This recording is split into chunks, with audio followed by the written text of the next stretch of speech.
we're ready for our last presentation of the day. I want to remind everybody that the concert, the final concert of the Global Jazz Institute is going to be on Wednesday at 7 in the David Friend Recital Hall, and on Thursday we will have the commencement. Our next presenter and last presenter for the day is Noe Zagroun. Noe is a pianist, composer, and producer. He's born in East France, and he was exposed to music at a young age and started teaching himself music before enrolling at the conservatory in his hometown. In Zagroun's mind, music is color, shape, and even flavors. The neurological condition synesthesia allow him to have direct links between some of his senses. With a diverse cultural heritage encompassing Spain, North Africa, and France, he has been crafting a sound that marries classical music, jazz, and the folkloric music of his ancestors. He has performed and collaborated with several major jazz artists, and he has been in Berklee for, I think, 4 years, and now 1 year at the Berklee Global Jazz Institute. I would like also to welcome his committee member, Christian Carabin faculty. Thank you, Christian, for being here. Big applause for Christian, taking the time. And I leave you with Noe. Big applause for Noe. Thank you so much, Marco, for your introduction. And thank you to all the committee members for being here today. I'm very enthusiastic to be presenting you what I've been working on this past year. So my project is called the Synesthesia Chronicle, an interconnective exploration of my musical identity. My goals with this project was to write music that connects different forms of art, painting, poetry, and music, using my synesthesia. So I'd like to start by explaining you what synesthesia is. Basically, it's a neurological condition that creates some links between senses, links that are not supposed to be there normally. In my case, since I started studying piano at 6 years old, I always thought that notes on the piano had colors associated to them, and this keyboard is actually the notes I see when I'm hearing piano. I also thought that harmonies and intervals had colors to them, and when I started studying at conservatory and asking my teacher if they agree that F was red, for example, they just seemed to think that I had some sort of a problem. So I slowly stopped paying attention to my synesthesia until this year, where I got the opportunity to explore it in depth. So when I started this research, I talked around me about synesthesia, and I realized that I was not the only one to have this condition. If I look at these or I look at the numbers, then this is green. This is like, I can see there's a green patch here, and this is white. That's that D, so it's kind of like greeny, and then orange. So it's contained within the shape. Keys in music have colors, days of the week have colors. For example, B flat for me is pink-purple. I'm hearing a specific note on a specific instrument. I'm gonna have that note associated to colors and textures. And I see it a little bit like Fantasia. You know Fantasia?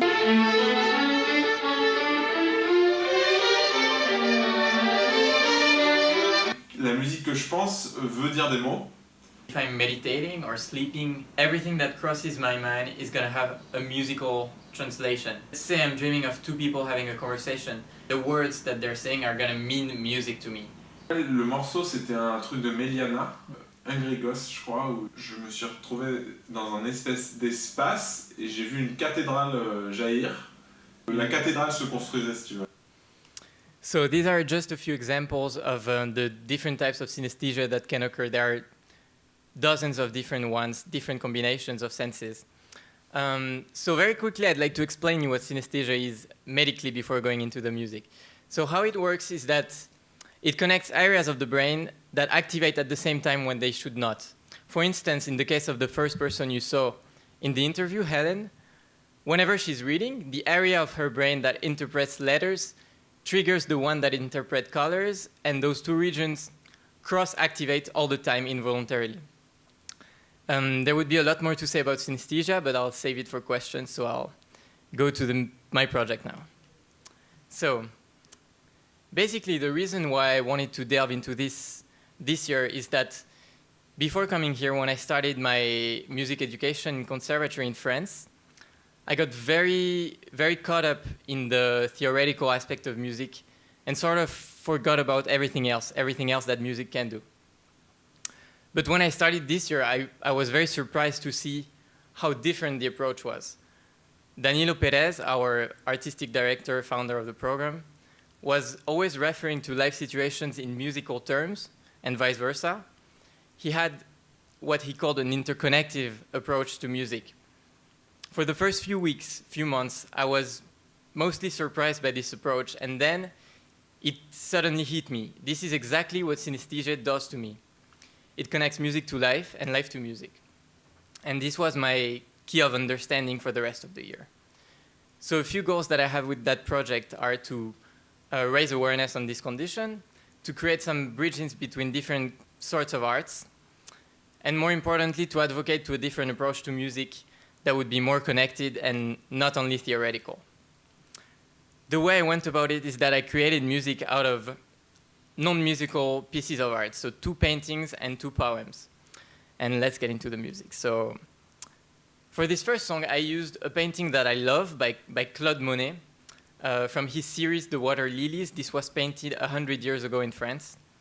And basically, the way I went about it is that I used the main colors of this painting to get corresponding harmonies using my synesthesia. Once I got harmonies, I wrote a theme on top, and the song is called Rain. Here is how it sounds. Light and slow rain falling in and out in the evening.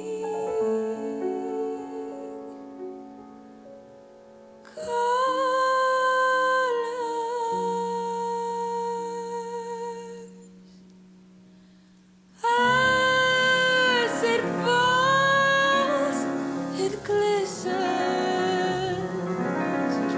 Tears that shine like crystals multiply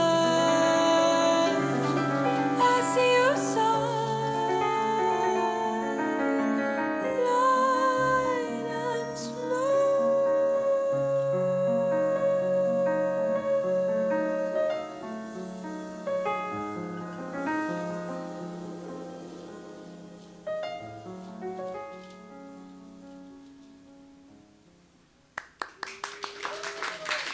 Thank you. So basically, as I tried to show you in the little animation, I got 4 chords out of the main colors of the painting. And I realized something quite particular about those chords. In Danilo's masterclasses, he taught us to observe at harmony thinking of cycles of fifth.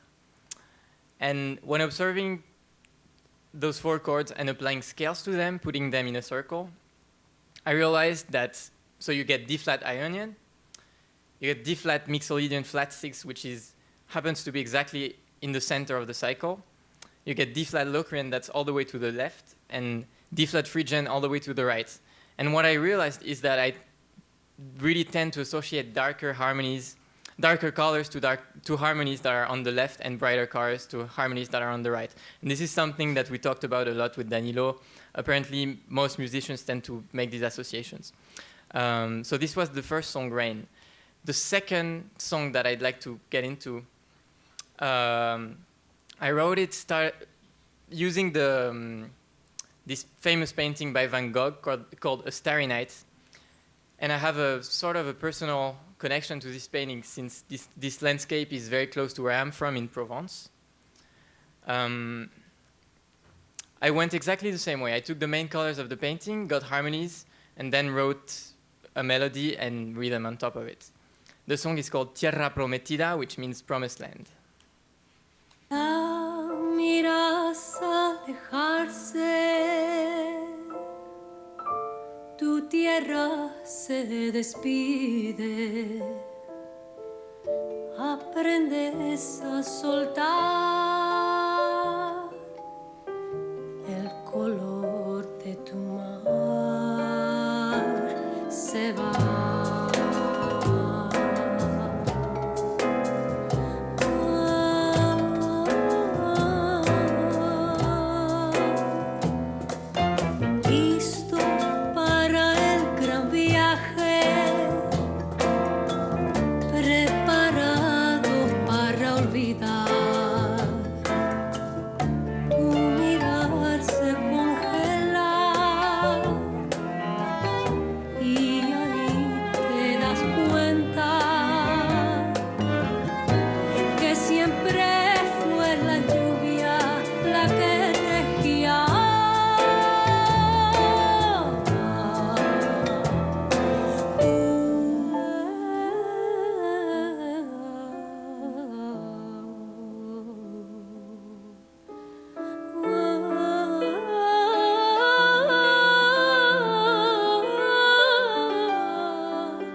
Thank you. So here you can see the main theme that I'm using with the corresponding chords. And I'm using quite dark harmonies corresponding to the colors of the painting. The song is in the key of A minor, and I'm constantly borrowing chords from D minor, G minor, and C minor, which are all on the left of the cycle. For the rhythm, I got inspired by traditional Argentinian rhythm called Zemba, which is traditionally played on bombo leguero, and I basically inverted the low and high hits, and I adapted it for cajon. So this was Tierra Prometida. For the next song, I decided to go a bit more conceptual. Still using my synesthesia, but in a much more abstract way. I composed a song getting inspiration from this poem by Robert Frost called Stopping by Woods on a Snowy Evening. In this poem, the narrator is riding a horse on his way back home, and suddenly he stops and he starts getting hypnotized by the woods. He starts wondering if he should ever go home or surrender to these woods. So how I went about this is that I basically meditated to this poem in front of a piano and wrote harmonies to what the words evoked me. Then I added all the rest again. The song is called Before I Sleep. This woods so dark, the snow lays gently. Should I pause here?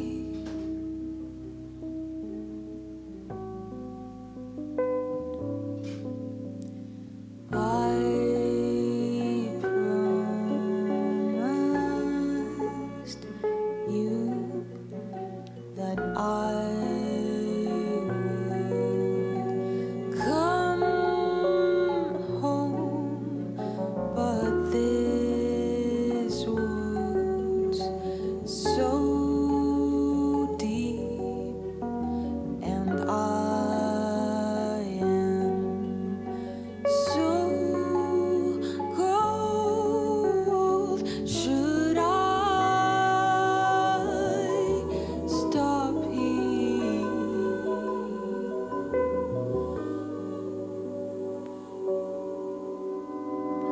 I don't recall where my town is and how far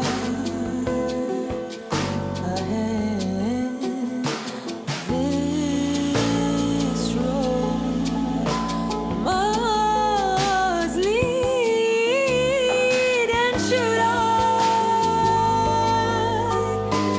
pause here?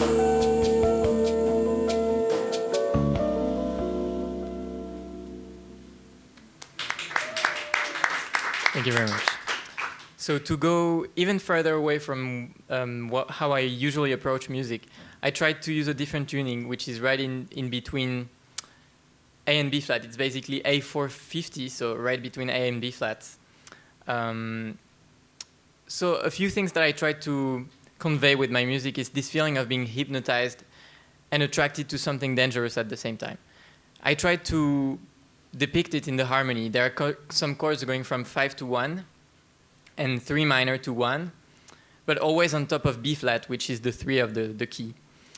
And it seems to me that they're going rounds and rounds, and they're sort of locked in something dangerous. On the second step, there seems to be an opening for something different with this D flat minor 7, borrowed from the key of B, but it's also deceptive, and it always comes back to this hypnotizing harmony. Something else that I try to imitate, it's a bit low in the mix, is the noise of the snow falling, and I try to evoke it with the string patterns. I have some pizzicato strings playing patterns in 4/8 and 3/8, although the song is in 5/4, to imitate the irregular noise of the snow falling. So this was Before I Sleep. And the next and last song that I'd like to present you is called Unexilio. For this one, I used two main inspirations. A poem by Jorge Luis Borges called Ausencia. In this poem, Jorge Luis Borges talks about how hard it was for him to have to leave his home country, Argentina. The second inspiration that I used for this song is my own family history.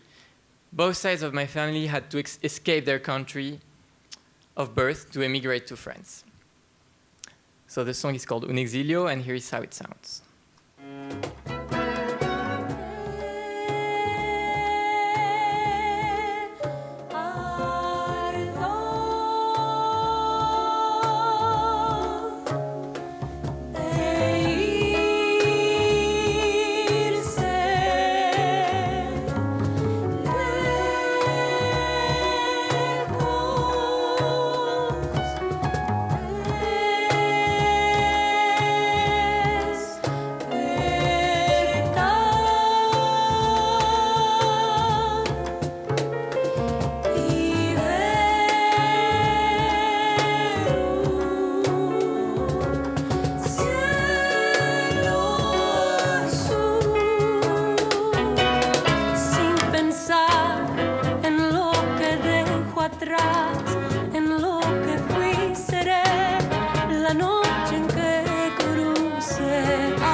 Thank you very much. What I wanted to express with this song is the feeling of being uprooted and having to emigrate. So in the first section you heard everything is happening on top of a C-sharp pedal, and all 12 tones are used in the chords.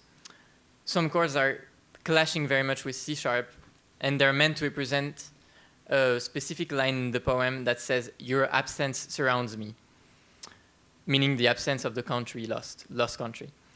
The rhythm that I'm using in this section is a little inspired by bulería, which is a flamenco rhythm that Danilo introduced me to at the beginning of the year. I mostly kept this cadencia that you see on bar 4 that keeps on going throughout the whole tune. In the second section that you've heard, I'm switching from a pedal to much more active harmonic movement. The chords are moving from moving in ascending steps, which builds up the tension. The rhythm that I used here has an emphasis on the second triplet, which was meant to add to this feeling of urgency as well. So this was called Unexilio. In conclusion, looking back at this year and this project, I can say that I truly realized that music has a much broader meaning and more power than I thought. Music is inherently and deeply connected to the world. As a consequence of this realization, I have gone through a true personal and artistic transformation, coming from looking at music from a very theoretical point of view, being very frustrated by music at times, to approaching it with more simplicity, more joy, and more depth at the same time. In the near future, I'd like to integrate this vision into my playing and into my teaching. Further in the future, I would eventually like to create a music program that would push students to integrate other arts in their music. I'd like to take a minute, if I have the time, to thank all the people that helped me with this project. Noe Zagroun, who was my producer and helped me with absolutely everything from top to bottom. Delphina Cheb, who was my vocalist and lyricist for 2 songs who helped me with everything as well. The amazing Erini Tornezaki on voice, Benjamin Jefta on bass, Yair Amster on percussion, Leith Siddiq on violin, Louis Lo on viola, Emmanuel Keller on cello, Heidi Martin was my recording engineer, Baptiste Orchol was one of the interviewees. And I'd also like to thank my teachers and mentors, Marco Pignataro, that gave me amazing advice on this project, Danilo Perez, who was my inspiration for everything, for all of this project, Chase Morin, who really helped me connect the dots this year, Bruno Raberg, who was my advisor, Christian Karam, who was my other advisor and gave me great insight on the project, and Helen Shera-Davies, who helped me understand more about synesthesia. Thank you so much for listening. Noe Zagroun. Wow. Amazing job. Beautiful. I would like to give the microphone to Christiane immediately. Congratulations, Noe. This was a wonderful presentation, and I can't help but still be amused by the fact that you invited me to be one of your advisors on this project before knowing that I had synesthesia, and I accepted before knowing that it was about synesthesia. So an intuition. It's been it was wonderful to discover that and go into it. Overall, I thought it was a very concise, very engaging presentation, very informative, very comprehensive. The music was very creative. If I were to make one comment, perhaps for you moving forward in this work, me personally would have liked to see a little bit more of a breakdown of your process with each piece that you wrote, pertaining to your synesthesia in particular, as opposed to just the creative aspect of what inspired you and how you broke it down in musical elements. Now, about the process itself and synesthesia itself, you said one thing at the beginning of the presentation that broke my heart a little bit, and you said once you started getting that very formal music education and you got the feedback from your educators, you stopped paying attention to your synesthesia. Yes. And this is something that sadly happens to a lot of children around the world who are discouraged from listening to their own creative voice. And I'm happy that through Danilo and this project and throughout this year, you have found a more authentic expression of your artistry. So in terms of what that means for you, for the next step of this project, essentially, I'm hearing that you're looking for a more integrated approach to music education and to artistry as well, correct? Yes. So in essence, it's all information. So the neurological information in the brain that pertains to synesthesia is as valid, actually, as the information that you got in the conservatory that pertains to intervals and harmony and the laws of acoustics and all of that. So it's all science and it's all art. Today we are starting to bridge that gap a little bit. It's just that theory is a little bit more stripped of its wonder and the magic that's in the same information, which every child essentially has. So how do you see yourself, in which ways do you see yourself contributing to the change of the narrative around music education and any condition or particular wiring of the brain? Like Danilo is an example, for example, of his particular approach to how he perceives music and life and how he connects those things. Synesthesia is another. There are hundreds of thousands of ways that we perceive music and life. How do you see yourself, what do you see yourself bringing to the table in the coming years as you continue this exploration artistically and otherwise? Thank you very much for your wonderful comments and question. So I think that's, as I said, I didn't say it actually, but I think theory is still very, very important and it's all part of the same thing. But my project would be more to incorporate the more creative, more connected aspect to music, to the theory, like Danilo has been doing all year. So something I would like to do, maybe not now, but in the future, would be to come back to my conservatory in Nice and try to incorporate that into the teaching there. Yes, I encourage you to think about some tangible steps to your project. Yes. So what do you see yourself doing? Maybe what would you would like to see in the world, or what you would like to see happen in 5 years or 10 years, but then retrace your steps and see how you can start making that happen in the next 3 months, in the next 6 months, in the next year. And possibly one way I will leave you with to think about is possibly revisit the theoretical information, but re-infuse it with the magic that it actually has, because it's all part of the same laws. But it's how we read those laws or how we perceive them that makes it something rigid or makes it something open, where you can receive more of that information. So it's about connecting, right? So if you're from a connected place, you know, Einstein was a great theorist, but he's one of the most alive people that ever lived, right? He actually had this condition as well. Yeah, obviously. I mean, he was also a musician, so it all makes sense. Great. Thank you very much. Thank you, Christian. Wow, I am speechless, and especially because you came to the program, you brought a lot of excess luggage from education, and you found a very creative way, your own way, to do something that in Buddhism is called turn what we call poison into medicine. And what she was mentioning right now, it's because you felt that the music environment, the way of teaching was poisoning you, and you have this connection with the music in a different way. But then you were a prime example.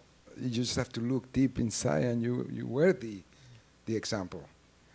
And what she said right now reminds me of Toni Morrison. She said, freeing yourself was one thing. Claiming ownership of that free self was another. So that's one step you just did. You just freed yourself. You just freed yourself of all these things, and now you found this beautiful world. She just brought to the table, let's go. Yeah, let's go. It's amazing. It's inspiring. You're going to have to come and talk in the workshop when I talk about the dark and light. Yeah, I'd love to. Yeah. And, you know, it's very inspiring to see this process coming in return. You go this way, and it comes back to us, and it keeps us alive and younger. You and all the rest of these students have a mission to keep us alive, oxygenated, give oxygen to jazz and to creative music. One comment I had to say, musically. Yes. I like to hear more colors on your playing, you know, because it has to do with orchestration. We could talk about that, but there's a sense of the right hand and the left hand approaching the music. And I do, with that capacity that you have and that picture that you are there, don't bring it down to like a monochrome. Stay on the colors. So if the right hand is playing, the left hand, you know, change the orchestration for me. All right? Because you have that capacity. You're seeing a lot more things that you can bring to the table. You know what I mean, right? Yeah, I know what you mean. Yeah, okay. So let's make the left hand as responsible as the right hand. Cool. Thank you very much, Danilo. Noe, first of all, I would like to echo Danilo's sense of inspiration and marvel.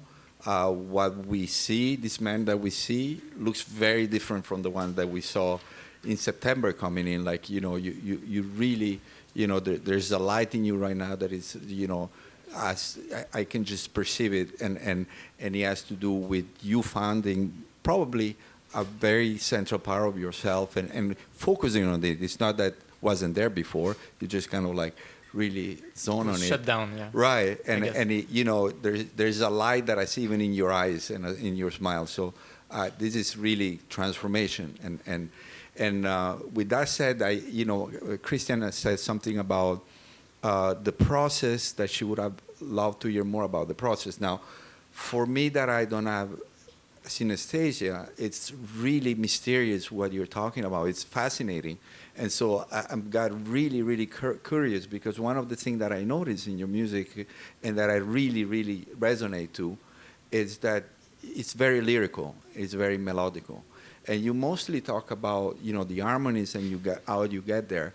But I know maybe you don't have a logical explanation, but can you talk a little bit about the process? Can you, you know, how do you come to write lyrical music and have, you know, colors guiding you? Is there something you can say about that? So for me, my personal synesthesia is more connected to harmony. So I get more images whenever when I'm seeing colors. I get more harmonic ideas, and most of the time I wrote the harmony first and then the rest by itself. So this was the process to me. Yeah. Okay. Is anything more you can say about the process that you can verbalize? So for the paintings, it was very literal. It was only colors. I just picked some colors and closed my eyes after seeing them and tried to find harmonies corresponding in my mind. And in the case of the poems, it was much more abstract because, as I was saying in the video, it gets much more intense. The whole synesthesia gets much more intense if you're in a different state, if you're falling asleep, waking up, or meditating. So basically, I meditated in front of these poems, in front of these words, and I got some parts of melodies, some parts of harmonies from specific words or specific lines. And then I tried to put them together afterwards. So, wonderful. My final comment is that I'm really blown away how you really put this presentation together compared to when we were in class and your first presentation.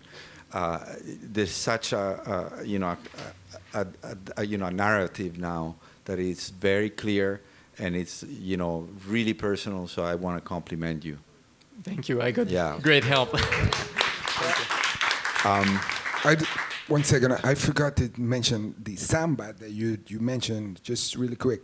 It's a folk dance in Argentina. The samba is with C. It's written with C. So it would be nice for you to continue experimenting on. And also, I wrote here that it makes sense that you are drawn to Borges because he was such a master of writing labyrinths and philosophy, dreams. So I will encourage you to continue with Borges. Yeah, he's got a lot of food for your colors. Thank you. I didn't mention at the beginning of your presentation that Chase Morin is your advisor, and so I would like to give. You're not, or I'm sorry. No, you're in the. Well, you're not, but he was in your creativity class where you guys talk a lot about these things. So I would like to give you the words. And just to echo kind of what you were talking about, what everyone was talking about. This is such a personal project, right? About a very specific thing that but I think we all resonate with it so deeply, whether or not we have synesthesia or whatever connections we have, so you've been diving into this internal pathway, right? Really knowing yourself, trying to find these colors, these sounds. And I think the next step is to share this with everyone else. Because as much as you learned, about yourself and these specific things that are going on in your mind, you have that much to share with all of us as well. Yeah, what you talk about interconnective learning, for example. Oh man, what if we don't learn the notes as A, B, C, these binary letters? What if they're colors? They're colors, or they're trees or whatever it may be. There's so many different connections to be made. That's what I love about the class and the stuff we were talking about this year. These are the kind of connections to pursue and to share with others, because I think we need more of that in this music and world in general. Thank you, Chase. Yeah, you really helped me with your class, connect the dots and make something concrete out of this weird condition that I had. So thank you. Beautiful. And yes, something I wanted to talk about, but I didn't really have time, was to connect it with basically everybody. All musicians see colors and talk about music in colors and in visual things and emotions. So that's something that I wanted to talk about, but I didn't really have time. But yeah, that's the next step. Thank you. Noe Zagroun, congratulations. Wonderful. Thank you. And this concludes this day, and I'll see you all tomorrow. We will start at 10 o'clock in the morning for day 2. Fantastic.